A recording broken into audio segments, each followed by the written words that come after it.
Hi friends, வாங்க இன்றைக்கி நம்ம என்ன பார்க்க போகிறோம்னு பார்த்தீங்கன்னா, காரசாரமான மிளகு முட்டை வறுவல் எப்படி செய்யுதுன்னு சொல்லிட்டு பார்க்க போகிறோம். அதுக்கு ஸ்டவ் ஆன் பண்ணி ஒரு பாத்திரம் வச்சுக்கலாம். 2 டம்ளர் தண்ணி ஊற்றிக்கலாம். தண்ணி நல்லா கொதிச்சதுக்கப்புறம் இன்றைக்கி நான் 5 முட்டை எடுத்திருக்கேன். 5 முட்டை அதில் சேர்த்து நல்லா வேக விடலாம். ஒரு 5 நிமிஷம் கொதி வந்ததுக்கப்புறம் முட்டை நல்லா வெந்துடும். சூப்பராக வெந்ததுக்கப்புறம் நம்ம அந்த சுட தண்ணியை வடிகட்டிட்டு பச்சை தண்ணி ஊற்றி கொஞ்ச நேரம் ஆறினதுக்கப்புறம் முட்டையை தோல் உரிச்சிட்டு இந்த மாதிரி கட் பண்ணி எடுத்துகிட்டு வந்துடலாம். இந்த மிளகு முட்டை வறுவல் புளி சாதம், லெமன் சாதம், தயிர் சாதம், சாம்பார் சாதம், ரச சாதம், வெரைட்டி ரைஸ் கூட வச்சு சாப்பிடும் போதும் நல்லா சூப்பராக இருக்கும். எல்லோரும் விரும்பி சாப்பிடுவாங்க. இதை சப்பாத்தி கூட நீங்கள் வச்சு சாப்பிட்டிங்கன்னா இன்னும் நல்லா சூப்பராக இருக்கும். இந்த மிளகு முட்டை வறுவல் எப்படி செய்கிறதுன்னு சொல்லிட்டு பார்க்கலாம் வாங்க. அதுக்கு தேவையான பொருட்கள்: ஒரு பெரிய வெங்காயம், ஒரு பெரிய தக்காளி, ஒரு ஸ்பூன் இஞ்சி பூண்டு பேஸ்ட்டு, கொஞ்சம் போல் கொத்தமல்லி, கருவேப்பிலை, ஒரு கொத்து புதினா கொத்தமல்லி, 1/4 ஸ்பூன் மிளகு, 1 ஸ்பூன் மிளகாய்த்தூள், 1/4 ஸ்பூன் மஞ்சத்தூள். இதான் இதுக்கு தேவையான பொருட்கள்.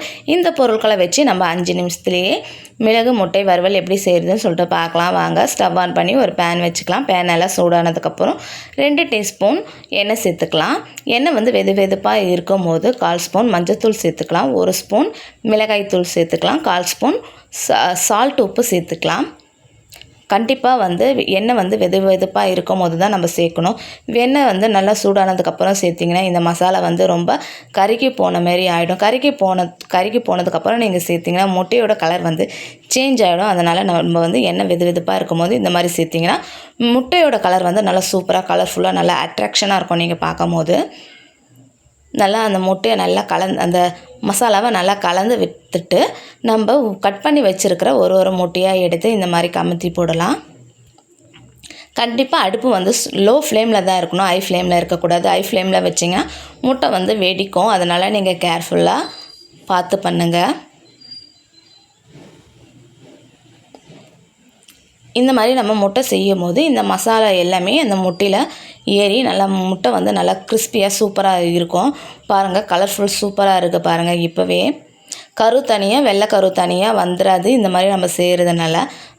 அதனால் இந்த மாதிரி ஒரு வாட்டி நீங்கள் ட்ரை பண்ணி பாருங்கள்.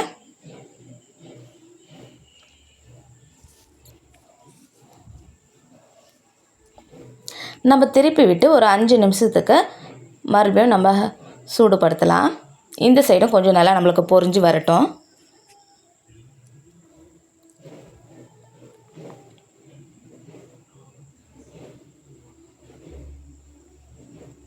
அந்த எல்லோ கலர் நல்லா அதோடு சேர்ந்து நல்லா பிடிச்சிக்கிச்சு பாருங்கள். இப்போ நம்ம மறுபடியும் கரு சைடு திருப்பி விடலாம்.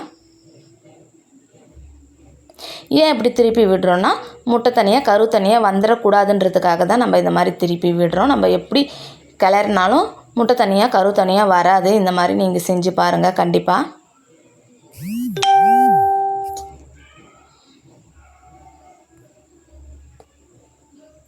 இந்த மாதிரி கமுத்தி விட்டுட்டு ஒரு 5 நிமிஷம் ஆனதுக்கப்புறம் நம்ம எல்லாத்தையும் எடுத்துடலாம்.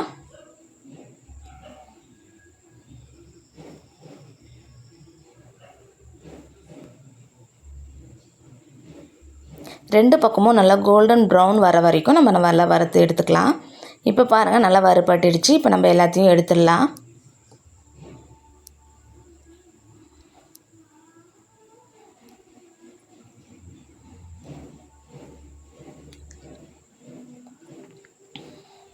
பாருங்கள், கரு தனியாக வராமல் வெள்ளை கரு தனியாக வராமல் நல்லா அழகாக ஒட்டிகிட்டு இருக்குது பாருங்கள்.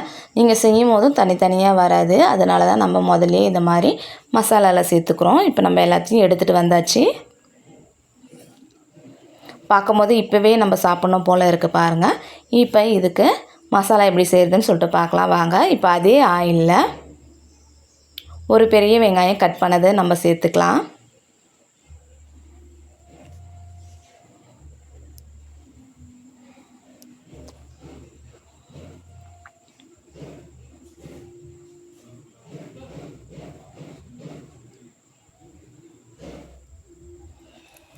சேர்த்து நல்லா நம்ம கோல்டு கலர் வர வரைக்கும் நம்ம வதக்கி எடுத்துக்கலாம்.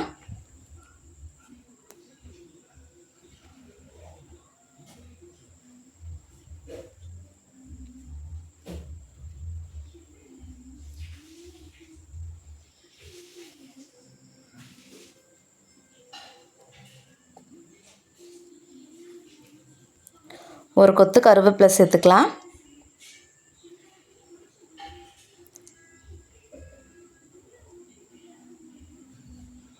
கருவேப்பிலை வதங்கினதுக்கப்புறம் ஒரு ஸ்பூன் இஞ்சி பூண்டு பேஸ்ட்டு சேர்த்துக்கலாம். இஞ்சி பூண்டு அதிகமாக சேர்க்க தேவையில்லை. அரை ஸ்பூன் 1/4 ஸ்பூன் போதும், 1 ஸ்பூன் போதும் முடிஞ்ச அளவுக்கு சேர்த்து இஞ்சி பூண்டோடைய பச்சை வாசனை போகிற அளவுக்கு நம்ம நல்லா வதக்கி எடுத்துகிட்டு வந்துடலாம்.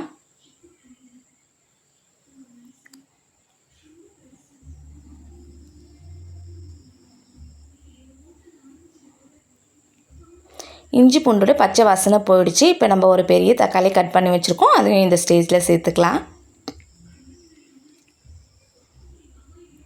தக்காளி நல்லா மேஷ் ஆகிற வரைக்கும் நம்ம நல்லா வதக்கி எடுத்துக்கலாம்.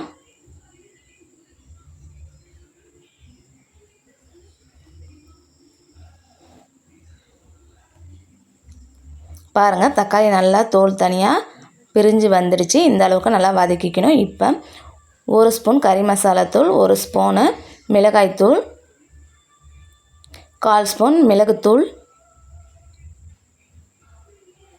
1/4 ஸ்பூன் மஞ்சத்தூள். ஏற்கனவே நம்ம மஞ்சத்தூள் சேர்த்து மசாலாலாம் வதக்கிக்கிறோம், அதனால் கொஞ்சமாக மஞ்சத்தூள் சேர்த்தா போதும். இப்போ இந்த மசாலாவுடைய பச்சை வாசனை போகிற அளவுக்கு நம்ம வதக்கி எடுத்துக்கலாம்.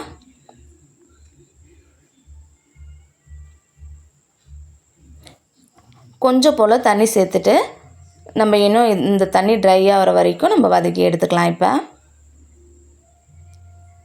தேவையான அளவுக்கு உப்பு சேர்த்துக்கலாம். நம்ம ஏற்கனவே முட்டையிலே உப்பு சேர்த்துருக்கோம், அதனால் நீங்கள் பார்த்து உப்பு சேர்த்துக்கோங்க. இப்போ இதை நல்லா எண்ணெய் பிரிஞ்சு வர வரைக்கும் நம்ம வதக்கி எடுத்துக்கலாம். இப்போ பாருங்கள், எண்ணெய் பிரிஞ்சு வந்துருச்சு, மசாலாவும் நல்லா சுருண்டு வந்துருச்சு.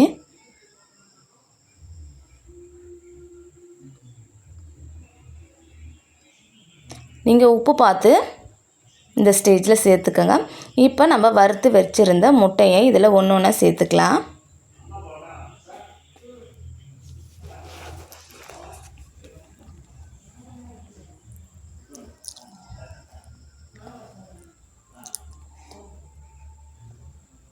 இப்போ மேலே புதினா கொத்தமல்லி தழை தூவி இறக்கிடலாம்.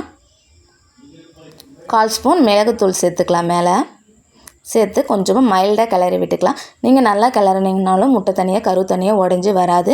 ஏன்னா நம்ம நல்லா வறுத்துருக்கோம், அதனால் அந்த மாதிரி வராது. நீங்கள் வேணால் அந்த மாதிரி செஞ்சு கிளறி பாருங்கள், கண்டிப்பாக நான் சொல்கிறது உங்களுக்கு பிடிக்கும்.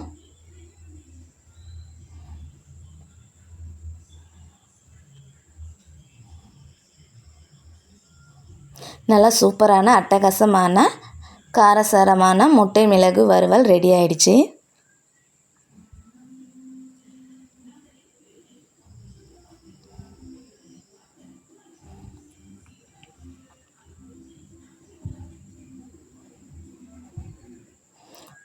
பார்க்கும் போதே நல்லா முட்டையோட கலர் வந்து சூப்பராக அட்ராக்ஷனாக இருக்குது பாருங்கள்.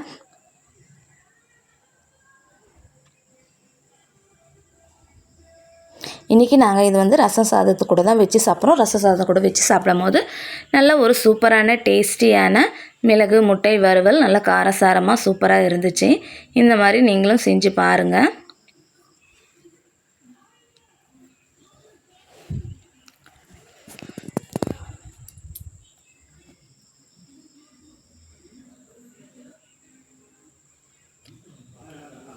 இந்த வீடியோ பிடிச்சிருக்கோன்னு சொல்லிட்டு நம்புகிறேன். பிடிச்சிருந்தால் லைக் பண்ணுங்கள், ஷேர் பண்ணுங்கள், கமெண்ட் பண்ணுங்கள், சப்ஸ்கிரைப் பண்ணுங்கள்.